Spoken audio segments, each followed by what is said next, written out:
উম্মতে মুহাম্মাদির জন্য যেই সব জাতির মধ্যে সবচেয়ে বেশি শিক্ষা আছে তার মধ্যে সবচেয়ে ইম্পর্টেন্ট হচ্ছে মুসা এবং ফেরাউনের সময়। মুসা এবং ফেরাউন এই ঘটনার মধ্যে যে শিক্ষাগুলো আছে এটা আমাদের জন্য সবচেয়ে বেশি ইম্পর্টেন্ট। এই জন্য এত বেশি আয়াত নাজিল করা হয়েছে। কোরআনের যে কোনো সূরা খুলবেন দেখবেন মুসা আর ফেরাউন। কী কারণ? এমনি নিঃসন্দেহে শেষ জামানে আমরা যারা বাস করব তাদের জন্যে এই ঘটনার মধ্যে বিশাল কিছু শিক্ষা আছে। শিক্ষাগুলো আমরা ইনশাআল্লাহ আজকে জানবো। তো এখন মুসা আলাইহিস সালাম এই ফেরাউনের যুগে জন্ম লাভ করলেন। তবে ফেরাউনকে জ্যোতিষীরা বলেছিল আগেই যে ওই শাম দেশ থেকে একটা আগুন আসছে যে তোমার সিংহাসনকে পুড়িয়ে ফেলবে। এর ফলশ্রুতিতে ফেরাউন যেটা করলো, সমস্ত পুত্র সন্তান যারা হতো এদেরকে তারা জবাই করে হত্যা করত। তো যখন জনগণ বলল যে কাজটা খুব খারাপ, প্রতিবাদ শুরু হলো, তখন 1 বছর গ্যাপ দেওয়া শুরু করলো। 1 বছর মারবে আর 1 বছর রাখবে, আরেক বছর মারবে আর 1 বছর রাখবে। যেই বছর মারলো না সেই বছর জন্ম লাভ করলো মুসা আলাইহিস সালামের ভাই হারুন আলাইহিস সালাম। ঠিক আছে, উনিও কিন্তু নবী ছিলেন। আচ্ছা, আর যে বছর মারার কথা সেই বছর জন্ম লাভ করলেন মুসা আলাইহিস সালাম। এখন আমি খুব শর্ট করে বলছি, অনেক ডিটেলস বলতে গেলে 3টা বেজে যাবে, আজকে আসরও হতে পারে। তো এখন যে বছর মারার কথা সেই বছর জন্ম লাভ করলেন মুসা আলাইহিস সালাম। এখন মুসা আলাইহিস সালামের মা কিন্তু তখন খুব শঙ্কিত, ফেরাউন তার সন্তানকে হত্যা করবে। আল্লাহ রাব্বুল আলামিন কোরআনের মধ্যে বলেছেন সূরা কাসাসের মধ্যে। কোন সূরা? সূরা কাসাস। আমি 2টা সূরার নাম বলছি, আজকে বাসায় গিয়ে পড়বেন। এই 2টা সূরার মধ্যে সবচেয়ে বেশি হিস্ট্রি আছে মুসা এবং ফেরাউন এই বিষয়টার উপরে। একটা সূরার নাম হচ্ছে সূরা তাহা, এখানে সুন্দর করে ধারাবাহিকভাবে গল্পটা দেওয়া আছে। আর একটা সূরা হচ্ছে সূরা কাসাস। এই 2টা পড়বেন অর্থসহ। তো মুসা আলাইহিস সালামের মায়ের হৃদয়টা খুব শঙ্কিত ছিল যে তার সন্তানকে হত্যা করে ফেলা হবে। আল্লাহ রাব্বুল আলামিন বলছেন যে আমি তার কলবে ইলহাম করলাম। আল্লাহ পাক তার মায়ের কলবের মধ্যে ইলহাম, মানে কি? ইলহাম হচ্ছে আল্লাহর পক্ষ থেকে প্রত্যাদেশ না, ওহী না, কিন্তু একটা বুঝ বা একটা নূর, একটা তাজাল্লি, একটা বসিরা ঢেলে দেওয়া। এটা কিন্তু নবুয়ত না, একটা কাজের চেতনা বা দৃঢ়তা আল্লাহর পক্ষ থেকে ঢেলে দেয়া। ঠিক আছে, তো তার মায়ের কলবের মধ্যে আল্লাহ রাব্বুল আলামিন ইলহাম করলেন যে তুমি তোমার সন্তানটাকে সিন্দুকের মধ্যে ভরে ভাসিয়ে দাও নীল নদে। এখন তার মায়ের কলব, তার মায়ের হৃদয় ছটফট করতে লাগলো, কারণ কোনো মাই তো চাইবে না তার সন্তানকে এভাবে ভাসিয়ে দিতে। আল্লাহ পাক বলছেন যদি না আমি তার হৃদয়টাকে শক্ত করতাম তাহলে সে বিচলিত হয়ে পড়তো। আল্লাহ পাক তার হৃদয়টাকে শক্ত করলেন, সে বিচলিত হলো না, সন্তানকে ভাসিয়ে দিল। এবার সন্তান ভাসতে ভাসতে ভাসতে কোথায় যাচ্ছে? যেখানে ফেরাউনের স্ত্রী গোসল করছে। কথা কি বুঝতে পারছেন? খুব চমৎকার হিস্ট্রি কিন্তু গল্পটা। এবং গল্প মানে এখানে আসলে গাল গল্প না, এগুলো সত্য ঘটনা। এক একটা বর্ণ তেমন সত্য যেমন সূর্য পূর্ব দিক থেকে ওঠে এবং পশ্চিমে ডোবে, এটা যেমন সত্য, এর এক একটা বর্ণ সত্য। এগুলো কোনো গাল গল্প নয়। এবার ফেরাউনের স্ত্রী আসিয়া সেই সিন্দুক পেয়েছে। মুসা আলাইহিস সালামকে আল্লাহ পাক বলছেন যে আমি মুসা আলাইহিস সালামের চেহারার মধ্যে মোহাব্বত বা ভালোবাসা ঢেলে দিয়েছিলাম। তার চেহারা যেই দেখতো তাকে ভালোবাসত। বুঝছেন? ভালোবাসা ঢেলে দিয়েছেন। এবার ফেরাউনের স্ত্রী আসিয়া, এখানে আসিয়া নন, অন্য একজন স্ত্রী হয়তো, তিনি বলছেন যে ফেরাউনকে বলছে যে একে আমরা আমাদের কাছে রেখে দিই, হয়তোবা সে আমাদের উপকারে আসবে, অথবা তাকে আমরা সন্তান হিসেবে গ্রহণ করতে পারি। লা তাকতুলুহু, তাকে হত্যা করো না। আসা আন ইয়ানফা'না আও নাত্তাখিযাহু ওয়ালাদা, এরকম করে আল্লাহ পাক বলেছেন কোরআনে। তো ফেরাউন তার স্ত্রীর কথা শুনলো এবং তাকে না হত্যা করে রেখে দিল।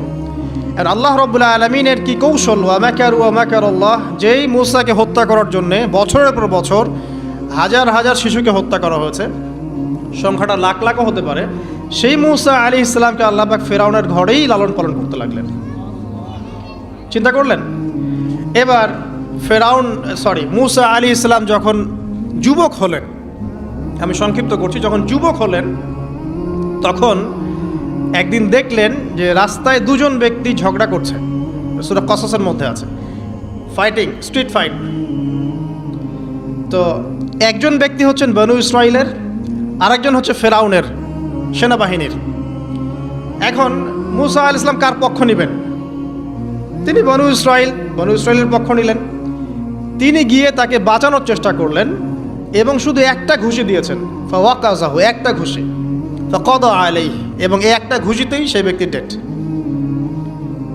এটা কোরআনে আছে সূরা কসস। তার মানে কোরআন দলিল দিচ্ছে যে মানুষের বডিতে এমন এমন পার্টস আছে, এমন এমন জায়গা আছে যেখানে একটা ঘুষি মারলেও মানুষ মারা যেতে পারে। কি বুঝলেন? যারা মার্শাল আর্ট শিখেছেন বা শিখছেন তারা এটা আরও ভালো বুঝবেন। মানুষের এই বডিতে এমন অনেকগুলো জায়গা আছে, 7টা বা 8টা বা 10টার মতো, যেখানে একটা ঘুষি দিলেও মানুষ মরতে পারে। সো ভালো কিছু শিখেন, শিখলে ঠিক আছে। টিকটক প্রজন্ম না হয়ে আর এই মোবাইলে লুডো না খেলে ভালো কিছু শেখেন, ইনশাআল্লাহ কাজে দিবে। আত্মরক্ষা শেখা খারাপ? আচ্ছা, তো তবে দাড়ি টুপি নিয়ে শিখতে যান না, সমস্যায় পড়তে পারেন। তো এখন একটা ঘুষিতে সেই ব্যক্তি মারা গেল।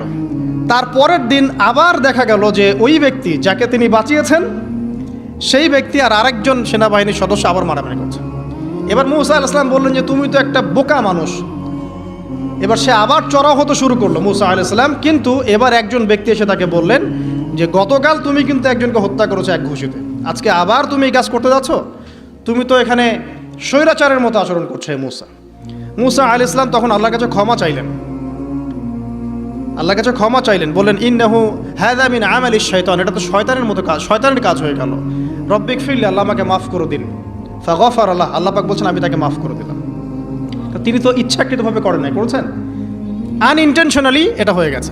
কিন্তু এখন ফেরাউন মূসা আলাইহিস সালামকে ধাওয়া করতে শুরু করলো, কারণ ফেরাউনের দৃষ্টিতে মূসা আলাইহিস সালাম একটা মার্ডার করেছেন তার দৃষ্টিতে, কিন্তু মূসা আলাইহিস সালাম তো আর এটা করেন নাই, ইচ্ছা করে এটা হয়নি, অ্যাক্সিডেন্টলি হয়ে গেছে।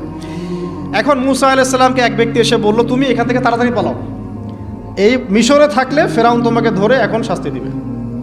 এখন মূসা আলাইহিস সালাম বাধ্য হয়ে মিশর থেকে চলে যাচ্ছেন কোথায়? মাদিয়ান। কোন জায়গা? মাদিয়ান। এটাও আরবের মধ্যে একটা জায়গা, যেই জায়গার নবী হচ্ছেন শুআইব আলাইহিস সালাম। কি নাম? আচ্ছা, এবার শুআইব আলাইহিস সালামের সেই কওমে মূসা আলাইহিস সালাম গেলেন, না খাবার আছে, না পানি, না কাপড়, কিছুই নাই, একদম রিক্ত হস্ত। সেখানে গিয়ে তিনি দেখলেন যে এমনই একটা জলাশয়, হয়তোবা আল্লাহ ভালো জানেন, সেই জলাশয়ের কাছে কিছু মানুষ পানি পান করাচ্ছে গবাদি পশুদেরকে। আমি কি বুঝাতে পারছি? আচ্ছা, তো দূরে দুজন মেয়ে দাঁড়িয়ে আছে, এই দুজন মেয়ে অনেকক্ষণ থেকে দাঁড়িয়ে আছে, তারা পানি পান করাতে পারছে না। মূসা আলাইহিস সালাম অনেকক্ষণ থেকে অবজার্ভ করছেন যে মেয়ে দুটো পানি পান করাতে পারছে না গবাদি পশুদেরকে। তিনি প্রথমে একটু অস্বস্তি বোধ করলেন, তারপরে আবার গেলেন তাদের কাছে, গিয়ে বললেন কি সমস্যা। তখন সেই মেয়েরা বলল যতক্ষণ পর্যন্ত আমার কওমের লোকেরা এখান থেকে সরে যায় না ততক্ষণ আমরা পানি পান করাতে পারি না, কারণ আমরা দুর্বল, মেয়ে মানুষকে টাইম দিচ্ছেন আর কি। আর এদিকে আমাদের বাবা অত্যন্ত বৃদ্ধ মানুষ, বাসায় পড়ে আছেন একা। তখন মূসা আলাইহিস সালাম যুবক ছিলেন এবং তিনি কিন্তু শক্তিশালী ছিলেন, কওয়িউন আমিন, বিশ্বস্ত এবং শক্তিশালী। ওই যে এক ঘুষিতে মানুষ মারা মানুষ, কি মনে করছেন? তো তিনি এবার ওই গবাদি পশুদেরকে নিয়ে এসে পানি পান করালেন। পানি পান করিয়ে তিনি একটা গাছের ছায়ায় গিয়ে বসলেন। এই প্রত্যেকটা কথা কিন্তু কোরআনে আছে, প্রতিটা কথাই। সূরা কসস পড়েন, সূরা তাহা পড়েন। গাছের ছায়ায় বসে তিনি একটা দোয়া করছেন, এবার হাত উঁচু করে দোয়া করছেন, রব্বি, হে আমার প্রতিপালক, ইন্নী লিমা আনজালতা ইলাইয়া মিন খায়রিন ফাকির, হে আল্লাহ, আপনি আমার প্রতি যে রহমত বা যে করুণা বর্ষণ করবেন এর জন্য আমি ফকির হয়ে বসে আছি। দোয়ার ভাষাটা শুনছেন? আল্লাহ, আপনি আমার প্রতি যে করুণা বর্ষণ করবেন আমি এর জন্য ফকির হয়ে বসে আছি।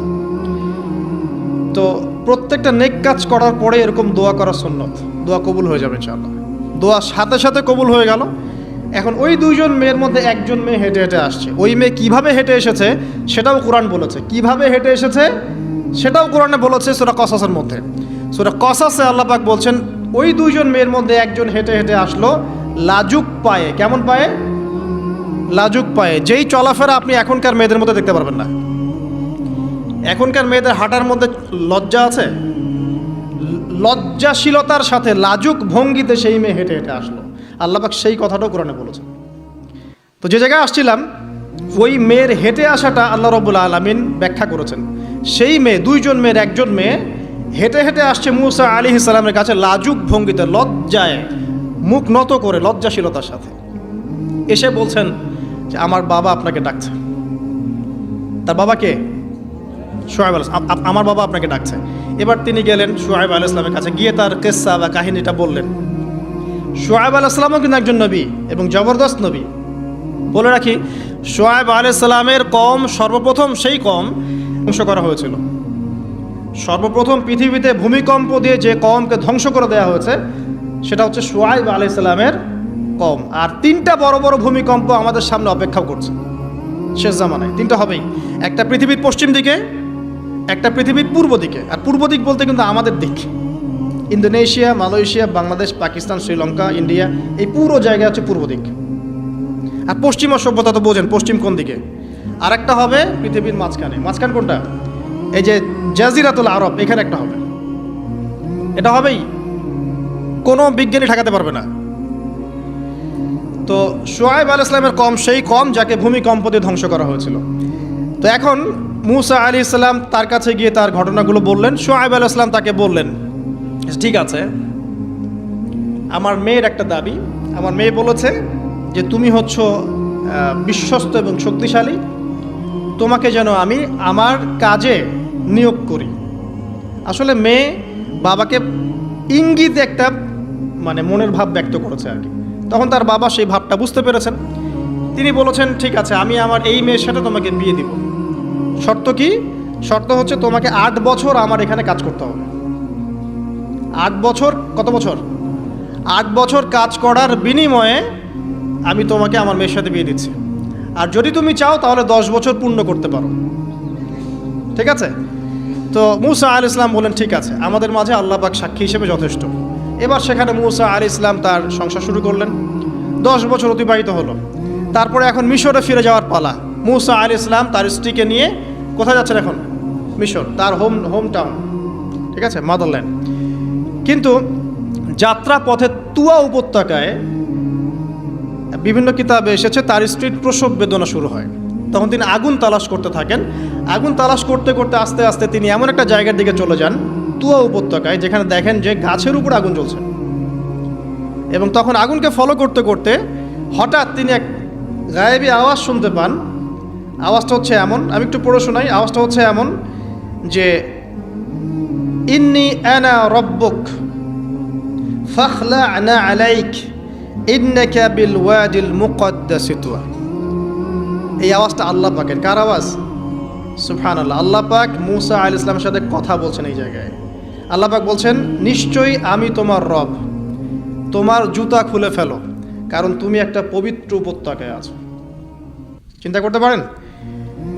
ওয়া আনা ইখতারতুকা, এবং আমি তোমাকে বাছাই করেছি হে মূসা, ফাসতামি' লিমা ইউহা, তুমি খুব মনোযোগ দিয়ে শোনো, আমি তোমার কাছে যা ওহী করছি এটা মনোযোগ দিয়ে শোনো। ইন্নানি আনা আল্লাহ, নিশ্চয়ই আমি আল্লাহ। আল্লাহ বলছেন, ইন্নানি আনা আল্লাহ, নিশ্চয়ই আমি আল্লাহ। লা ইলাহা ইল্লা আনা, আল্লাহ বলছেন আমি ছাড়া কোনো ইলাহ নেই। ফা'বুদনি, আমার ইবাদত করো। ওয়া আকিমিস সালাতা লিযিকরি, আমার স্মরণের জন্য সালাত কায়েম করো। ইন্নাস সাআতা লাআতিয়াতুন, নিশ্চয়ই কিয়ামত অবশ্যই আসবে। আকাদু উখফিহা, আমি এটাকে গোপন রেখেছি। লিতুজজা কুল্লু নাফসিন বিমা তাসআ, যাতে করে প্রত্যেক নফসকে তার প্রতিদান দেয়া যায়। ফালা ইয়াসুদ্দান্নাকা আনহা মান লা ইউমিনু বিহা ওয়াত্তাবা'a হাওয়াহু ফাতারদা, যারা প্রবৃত্তির অনুসরণ করে তারা যেন তোমাকে এই বিষয়টার প্রতি ঈমান আনা থেকে দূরে রাখতে না পারে। আল্লাহ পাক এই পর্যন্ত বললেন। এরপর আল্লাহ বলছেন, ওয়া মা তিলকা বিয়ামিনিকা ইয়া মূসা, মূসা তোমার ডান হাতে এটা কি? মূসা আলাইহিস সালাম বলছেন যে, ক্বালা হিয়া আসায়া, এটা আমার লাঠি। তার সাথে কি ছিল? একটা লাঠি। আতাওয়াক্কাউ আলাইহা ওয়া আহুশু বিহা আলা গনামি ওয়া লিয়া ফিহা মাআরিব উখরা, এই লাঠি দিয়ে আমি গাছের ডাল ছাঁটি, গবাদি পশুদেরকে চড়াই, এছাড়া আমি আমার বিভিন্ন কাজে লাঠি ব্যবহার করি। আল্লাহ পাক বলছেন, ক্বালা আলকিহা ইয়া মূসা, মূসা এটা নিক্ষেপ করো দেখি, হাত থেকে ছুঁড়ে মারো। মূসা আলাইহিস সালাম ছুঁড়ে মারলেন। ফাআলকাহা, তিনি ছুঁড়ে মারলেন। ফাইযা হিয়া হাইয়াতুন তাসআ, সাথে সাথে লাঠিটা ছোটাছুটি শুরু করলো সাপের মতো। অন্য সূরায় আছে এই দৃশ্য দেখার সাথে সাথে মুসা আলাইহিস সালাম উল্টা দিকে দৌড় দিয়েছিলেন। স্বাভাবিক, ভয় পাওয়া স্বাভাবিক। তো তখন আল্লাহ পাক বলেছিলেন যে তুমি ভয় পেও না, আমার কাছে নবীগণ ভয় পায় না। ঠিক আছে, অন্য সূরা এগুলো আছে, আমি শর্ট করে বলছি।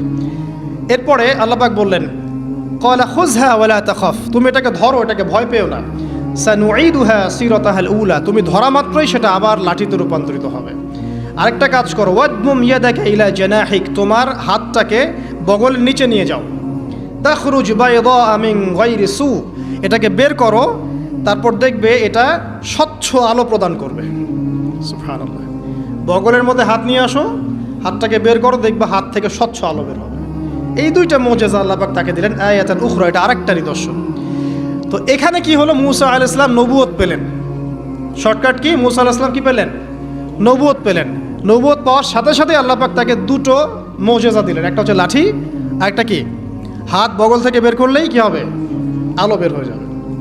এবার তার ডিউটি কি, আল্লাহ পাক ডিউটি দিচ্ছেন তাকে যে ইযহাব ইলা ফিরআউনা ইন্নাহু তাগা, এবার তোমার কাজ হচ্ছে তুমি ফেরাউনের কাছে যাবে, কারণ ফেরাউন সীমা লঙ্ঘন করেছে।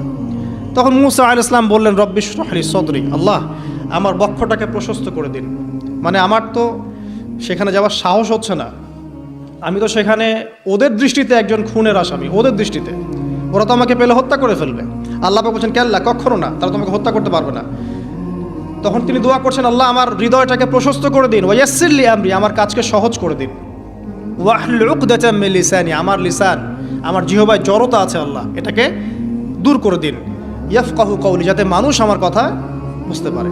এই দোয়া করলেন, কবুল হয়ে গেল। এবং আরও দোয়া করলেন যে ওয়াজআলি ওয়াজিরাম মিন আহলি, আমার পরিবারের মধ্য থেকে একজন ওয়াজির দেন। ওয়াজির মানে সহায়ক, যেটা হচ্ছেন হারুন আলাইহিস সালাম, যাতে করে আমরা কি করতে পারি, বেশি বেশি আপনার জিকির করতে পারি এবং আমাদের কাজ সহজ হয়। তো আল্লাহ রাব্বুল আলামিন তার ভাই হারুন আলাইহিস সালামকেও নবুয়ত দান করলেন, দুজন মিলে। এখন আল্লাহ পাক বলছেন ইযহাবা ইলা ফিরআউন, তোমরা দুজন ফিরআউনের কাছে যাও, ইন্নাহু তাগা, সে সীমা লঙ্ঘন করেছে। তবে ফাকুলা লাহু কাওলাল লাইয়িনা, তার সাথে নরম সুরে কথা বলো। লাআল্লাহু ইয়াতাযাক্কারু আও ইয়াখশা, হয়তোবা সে উপদেশ গ্রহণ করবে অথবা আল্লাহকে ভয় করতে পারে। তো ডিউটি দেওয়া হলো যে তোমাদের কাজ এখন এটা, এবং তোমাদের ভয় পাওয়ার কোনো কারণ নাই, সে তোমাদের কোনো ক্ষতি করতে পারবে না। তার কাছে যাও, মুজিজা দেখাও, আল্লাহর দিকে দাওয়াত দাও, লা ইলাহা ইল্লাল্লাহ। যদি সে দাওয়াত কবুল করে আলহামদুলিল্লাহ, যদি না করে তাহলে আমি আল্লাহ তার জন্যে যথেষ্ট। এবার শর্ট করে নিয়ে আসি, মুসা আলাইহিস সালাম সেখানে গেলেন, যাওয়ার পরে ফিরআউনকে দাওয়াত দিলেন। তো ফিরআউন বলছে ক্বালা ওয়া মা রাব্বুকুম ইয়া মুসা, কোন রবের কথা বলছো? আমি তো মা আলিমতু মিন ইলাহিন গায়রি, আমি তো জানি না, আমি ছাড়া তোমাদের কোনো ইলাহ আছে আমি তো এটা জানি না। এটা কার কথা? ফিরআউন বলছে যে মা আলিমতু মিন ইলাহিন গায়রি, আমি ছাড়া অন্য কোনো ইলাহ তোমাদের আছে। মা আলিমতু ইলাহুকুম গায়রি, আমি ছাড়া তোমাদের কোনো রব আছে এটা তো আমি জানি না। অন্য আয়াতে সে বলেছিল যে আনা রব্বুকুমুল আ'লা, আমি তোমাদের মহান রব।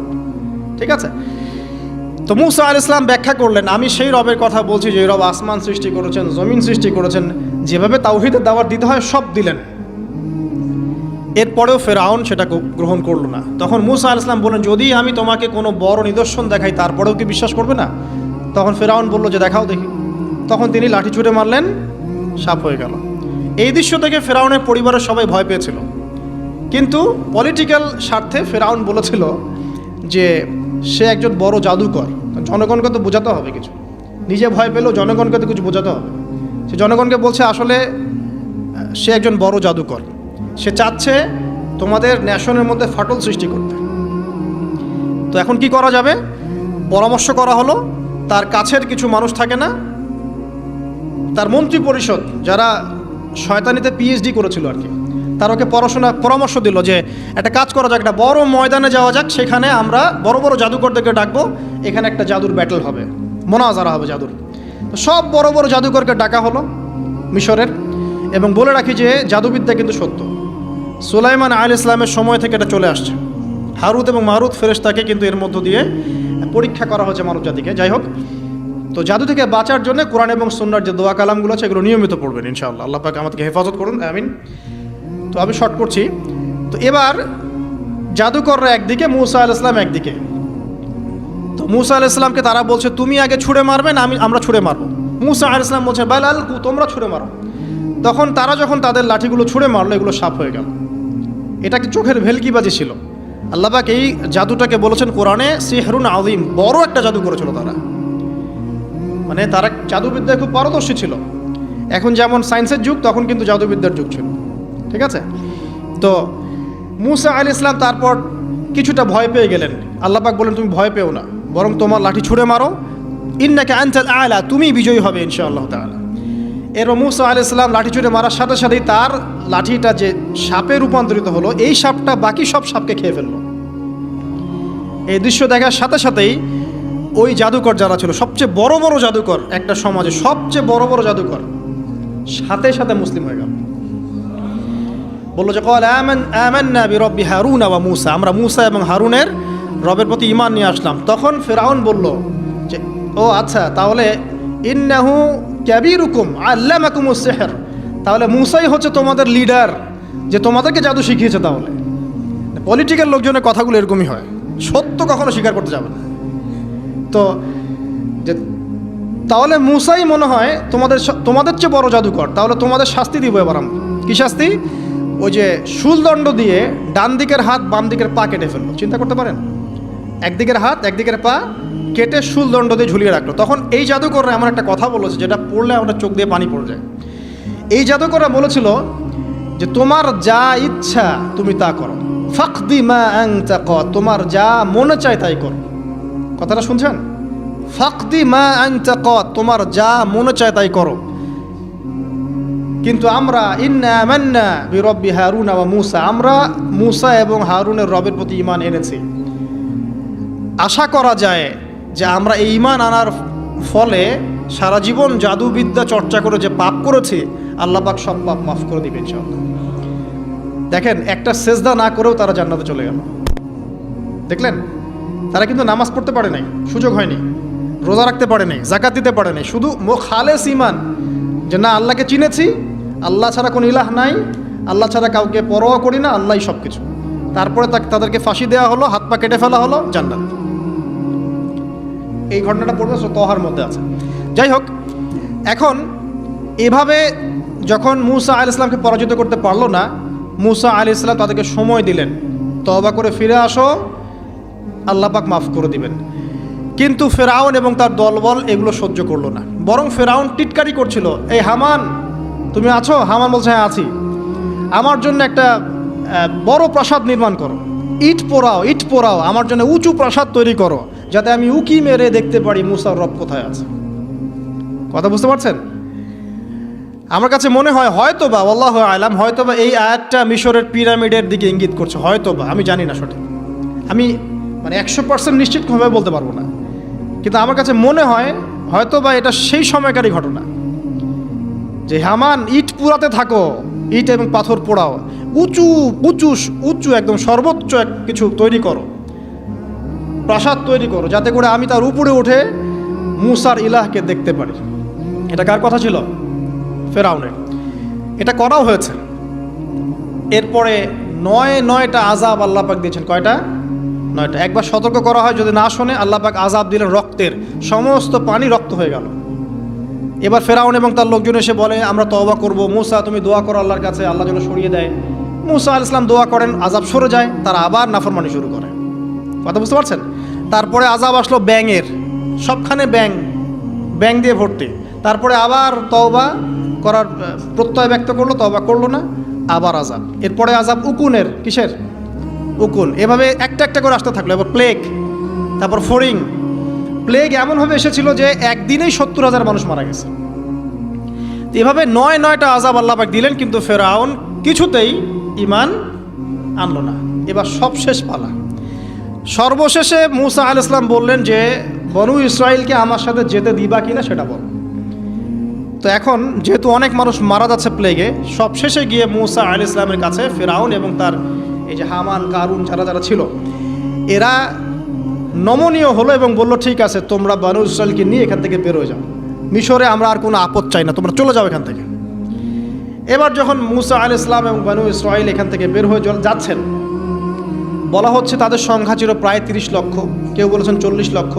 সংখ্যাটা ফ্যাক্ট না, বনু ইসরাইলের একটা বড় কম ছিল, 10 থেকে 20% মানুষ মিশরের বনু ইসরাইল ছিল।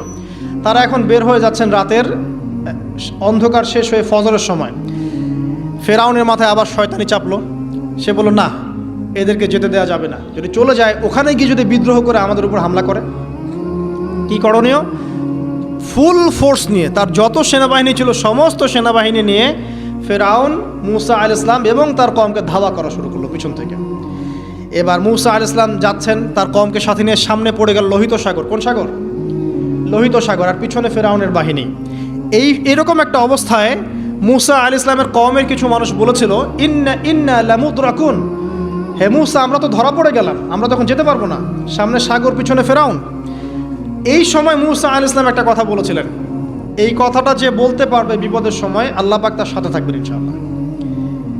মূসা আলাইহিস সালাম বলেছিলেন কাল্লা, ওইরকম একটা অবস্থা তিনি বলছেন কাল্লা, কখনো নয়, ইন্না রব্বি মাইয়া সাইয়াহদিন, আমার রব আমার সাথে আছেন, তিনি আমাকে পথ দেখাবেন। কথা বুঝতে পারছেন? ব্যাস আল্লাহ পাকের সাহায্য নেমে আসলো। তিনি বললেন লাঠি ছুঁড়ে মারো। লাঠি ছুঁড়ে মারার সাথে সাথেই একটা দুইটা না 12টা রাস্তা হয়ে গেল পানি ভেদ করে, সাগর ভেদ করে। আর এই 12টা রাস্তা দিয়ে, এটা কোনো গাল গল্প নয়, 12টা রাস্তা দিয়ে বনু ইসরায়েলের 12টা দল চলে গেল, পার হয়ে গেল। আর ফেরাউন এটা অবাক হয়ে দেখছে। এক পর্যায়ে সেও সিদ্ধান্ত নিল যে আমিও আমার ফোর্স নিয়ে ধাওয়া করব। এই যে সে নামলো লোহিত সাগরের সাথে সাথে পানি আবার আগের জায়গায়।